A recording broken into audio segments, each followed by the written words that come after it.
Shalom Elohim. Haleluya, puji Tuhan. Kembali bersama dengan saya dalam renungan firman Tuhan pagi hari ini. Minggu yang lalu saya sudah bicara tentang pengharapan kita sebagai anak-anak Allah. Pengharapan yang sungguh luar biasa dan sangat besar dan tak ternilai harganya.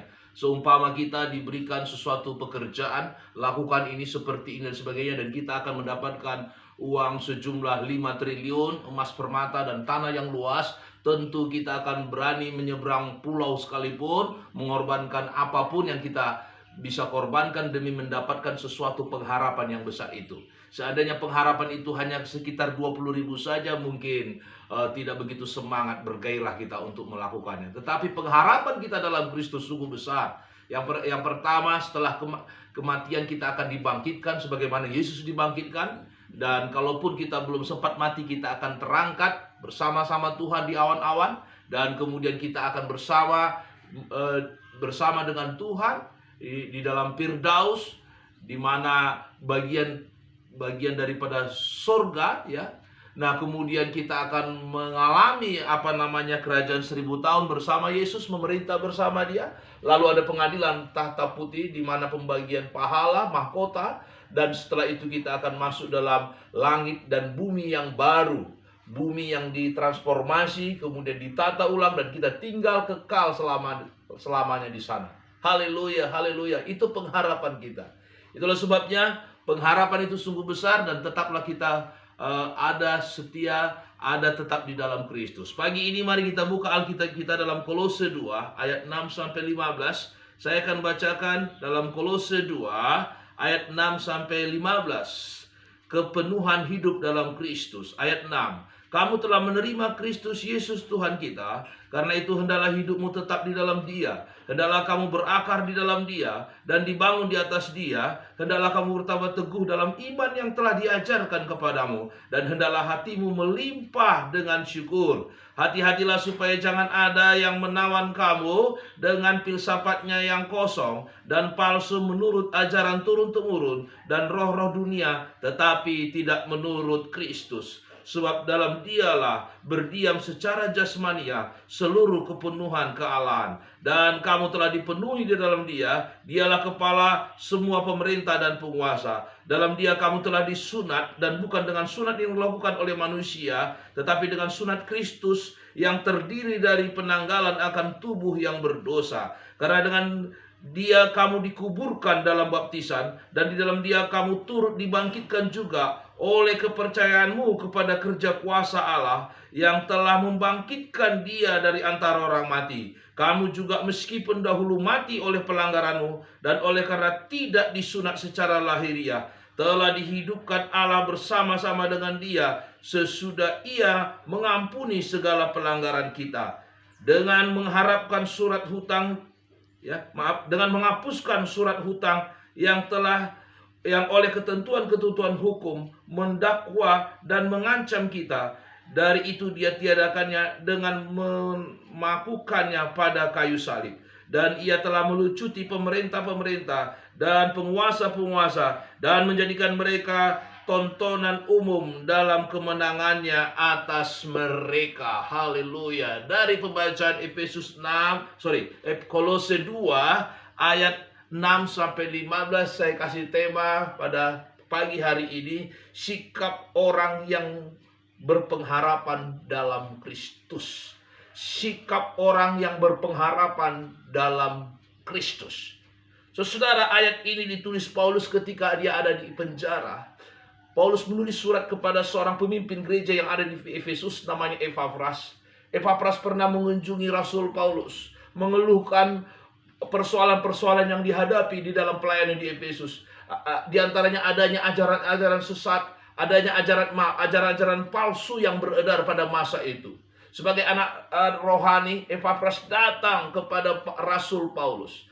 Tetapi Paulus belum sempat menanggapi. Kemudian Paulus dipenjara. Dari penjara, Paulus ingat akan kebutuhan Epafras dalam mengembalakan jemaat yang ada di Efesus. Lalu dia menulis surat. Dan surat itu inilah isinya. Dan dari isi daripada surat Paulus kepada Epafras atau jemaat daripada Kolose, ini juga berlaku bagi kita pada pagi hari ini.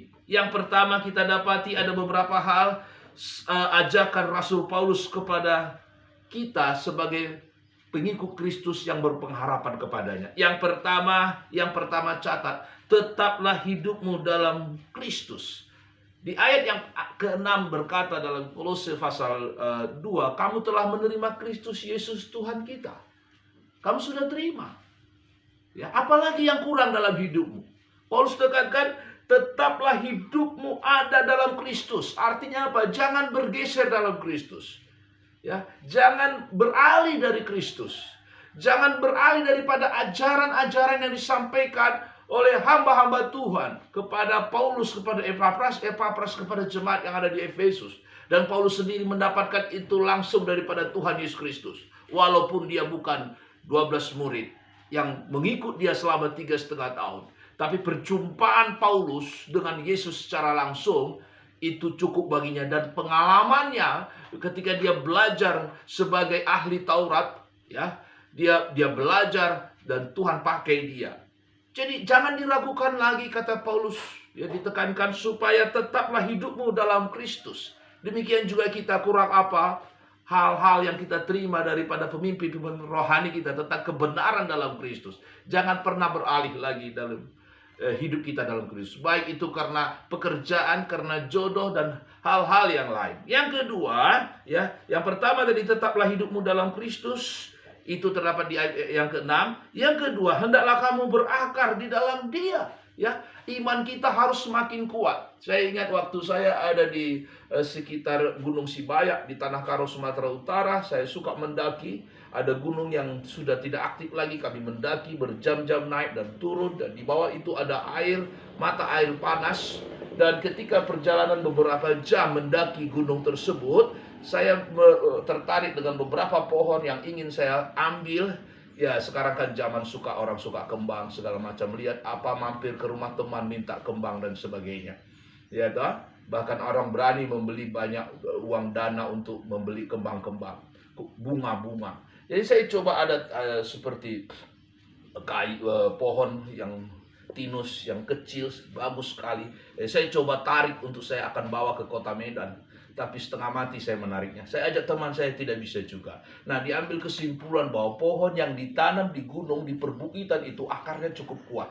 Saya pernah juga ada namanya produk-produk herbal klorofil, ya, yang katanya itu dari Jepang, yang akarnya bisa merambat 60 meter ke bawah di hempitan batu-batu menjalar, sehingga itu bagus sekali akarnya. Nah, saudara kasih sama Tuhan, kekasih-kekasih Tuhan, hendaklah kita berakar dalam Dia. Artinya akar kita kuat. Pohon yang di atas bukit itu sering terhempas angin ke kiri, ke kanan, ya, dihantam angin, sehingga ketika dia dihantam, akarnya akan semakin kuat mendalam. Ketika kita menghadapi banyak cobaan, persoalan, kiranya akan memperkuat iman kita. Haleluya. Yang ketiga apa pesan Paulus kepada jemaat Efesus yang dipimpin oleh Epafras?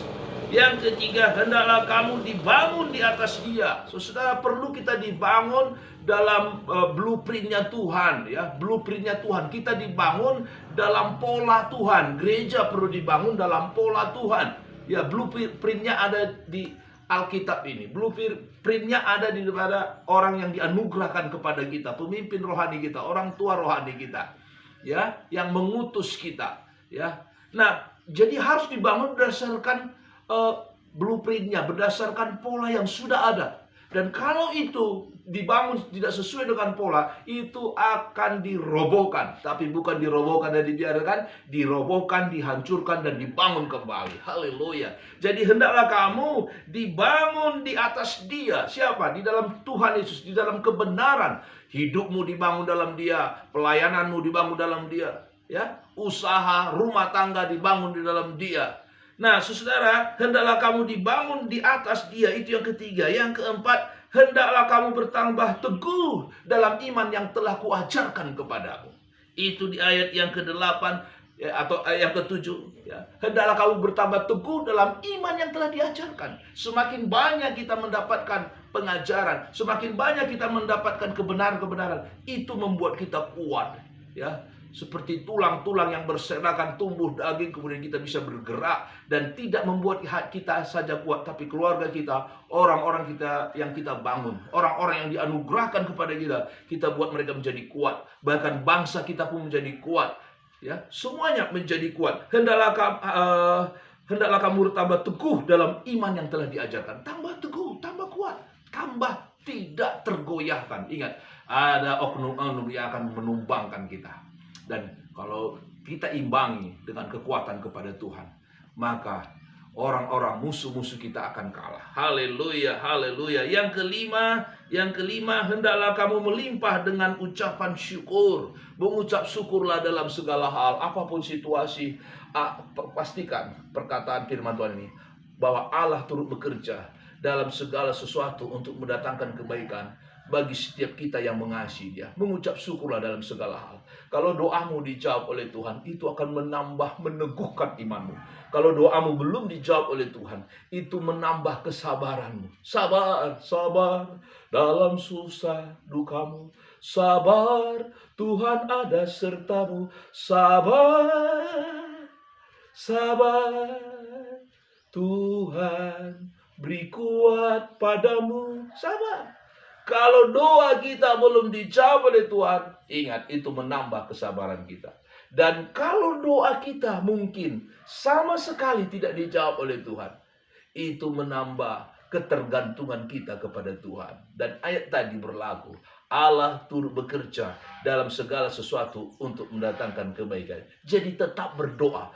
Dijawab Tuhan, belum dijawab, tidak dijawab, tetap berdoa. Mengucap syukurlah dalam segala hal. Haleluya. Itu yang kelima. Yang keenam, ini yang penting dari pesan Paulus kepada Epapras, hamba Tuhan yang melayani di Efesus, dan kepada kita. Yang keenam, di ayat yang ke-8, hati-hati dengan ajaran manusia yang tidak menurut ajaran Kristus. Filsafat-filsafat yang kosong, ajaran-ajaran manusia, ajaran turun-temurun nenek moyang segala macam yang tidak sesuai dengan ajaran Kristus. Hati-hati. Tidak semua tidak baik. Banyak ajaran bangsa Hokkien atau orang Chinese tentang orang tua itu bagus sekali, tata keramanya dan sebagainya. Tapi tidak semua ajaran turun-temurun, ajaran manusia itu yang berisi. Kadang-kadang kosong, filsafat yang kosong. Dan tidak semua itu sesuai dengan ajaran Kristus. Jadi ajaran Kristus itu jadi patrol, jadi pedoman, jadi blueprintnya bagi kita. Untuk kita hidup, standar kita adalah firman Allah, ajaran Kristus. Jangan meleset, jangan meleset. Haleluya. Itulah sebabnya gereja kita punya doktrin yang jelas, arahan yang jelas, ya. Dan kita harus berpegang pada apa yang kita pegang, apa yang kita sudah hidupi, apa yang sudah kita oleh pendahulu bapak-bapak gereja kita sudah hidupi, sudah jalankan. Jadi banyak sekarang mungkin ajaran ini itu tidak ada hal yang baru sebenarnya. Semua sudah dipersoalkan dulu. Ya, kita tidak terfokus begitu, tapi bagaimana kita fokus menghidupi firman itu, bukan memperdebatkannya. Haleluya.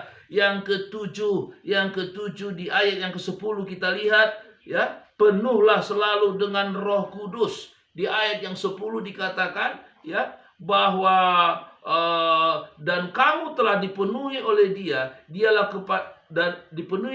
dialah kepala semua pemerintah dan penguasa. Jadi hendaklah kita dipenuhi oleh Roh Kudus. Artinya apa? Roh Kudus ada dalam diri kita. Di dalam Yohanes 15 ayat 4 berkata, hendaklah kamu, ya, tinggallah di dalam aku dan aku di dalam kamu. Karena Yesus adalah air hidup. Yesus bilang apa? Tinggallah di dalam aku dan kamu ada di dalam aku. Yohanes 15 ayat 4. Nah, kita mau suku apa engkau, tinggallah di dalam Yesus. Walau kulitmu hitam, kulitmu putih, tinggallah di dalam Yesus. Siapapun engkau, suku apapun engkau, bangsa apapun engkau, orang terpelajar, tidak terpelajar, orang kota, orang desa, tinggallah dalam Kristus. Itulah sebabnya Yohanes 15 ayat 4, tinggallah di dalam aku. Tetapi kalimat yang kedua belum selesai. Dan aku di dalam kamu. Air ini saya umpamakan Yesus. Yesus berkata, akulah air hidup. Ya, akulah air hidup, katanya kepada perempuan Samaria. Tinggallah di dalam aku, artinya air ini dalam Yesus. Semua kita tinggal dalam Kristus. Baik mungkin kebetulan atau terpaksa, nggak tahu terpaksa atau bagaimana motivasi kita. Ya, kita tinggal dalam Kristus. Tetapi apakah Kristus ada tinggal dalam kita? Apakah batu ada dalam air? Apakah engkau mungkin orang Batak, orang Jawa, orang apapun, suku apapun, tinggal dalam Kristus? Ya, kita tinggal dalam Kristus. Kita ada di gereja. Kita ada di gereja, bahkan kita melayani di gereja. Tetapi kalimat berikut, tinggallah di dalam aku dan aku di dalam kamu. Pertanyaannya, apakah air ada dalam batu? Nggak, keras ini. Orang Batak bilang jogal. Atos, kata orang Jawa. Air tidak bisa masuk dalam batu ini. Hanya di luar saja. Kebanyakan orang Kristen, ya, hanya di luar saja. Casingnya saja. Ini enggak semua, mungkin sebagian. Sebentar sudah kering. Tidak meresap firman itu. Tidak dihidupi firman itu. Hanya tahu menyampaikan. Hanya tahu mendengar. Hanya tahu mengomentari. Tapi firman itu tidak hidup dalam diri dia. Ya, tidak dia hidupi firman. Jadi ini hanya setengah. Kamu ada dalam Kristus. Kamu ada dalam air. Si batu-batu ini. Ayo kita keluarkan dia.